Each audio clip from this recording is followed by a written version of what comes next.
Hi everyone! Today I'm going to show you another very simple recipe, but this is another one of my favourites. I know I say that a lot, but I love to eat and I love to bake. And this is, we're using Peyton and Byrne again. Oh wow, look at this. Soft colours. Peyton and Byrne, this was the recipe book that we used for lemon drizzle. And the recipe today is shortbread. This is a very special shortbread from this book. It's really basic, not adding anything extra. It's kind of the original and best, but they have made an amazing tweak in that instead of using caster sugar, brown sugar. So the shortbread comes out with a really lovely sort of caramelly type taste. It just gives it a really nice depth of flavour if we're going to be chefy about it. In my bowl here, I have got, and don't be shocked at the amount of butter, because shortbread, as they say, is basically like as close a form as you can get to eating pure butter, which is probably why I love it so much, because butter is best. So 300 grams of soft unsalted butter. It has to be soft, otherwise this is going to be too hard. And 135 grams of soft light brown sugar. And all we're going to do is just cream them together using your wooden spoon. This is kind of a Christmassy sort of recipe to do, I think, shortbread. It always makes me think of winter, but it's been quite chilly this week and a bit wet and miserable. For the eagle-eyed among you, yes, I am wearing pyjama bottoms. I've mastered the working from home, corporate on the top. Well, I'm wearing a jumper and a headband, so as corporate as you can get. Work on the top, home on the bottom. I hope you're all doing the same. Just make sure all of that butter is mixed in.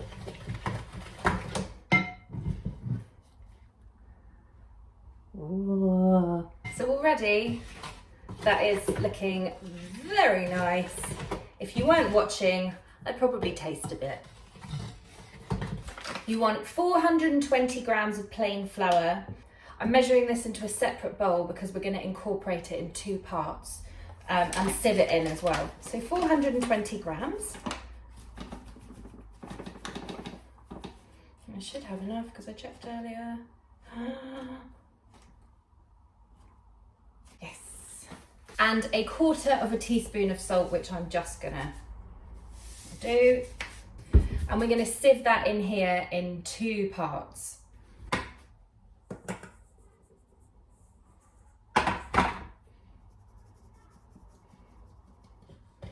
So just lightly mix it round with your wooden spoon until you're just about incorporated, and then we can do the second half. And then the second half, just beware if you do let your kids do this, nice and slow, gentle, because the flour will probably go everywhere because it takes a while to get this all mixed in.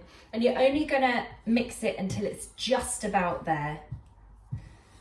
You don't want to work this too much because you want the shortbread to be nice and crumbly. If it's tough, then it's just not as enjoyable. And with this again, you could roll this out with a rolling pin, put a bit of flour down. You could roll it out, you could cut it into shapes.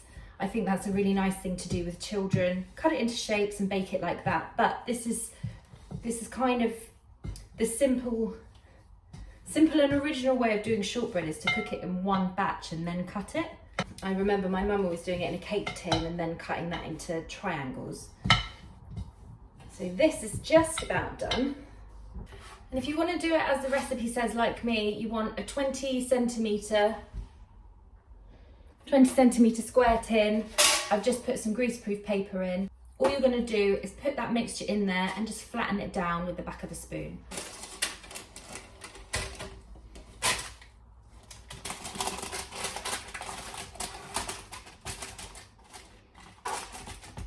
And just making sure that the layer is quite even all the way around, otherwise it will cook differently.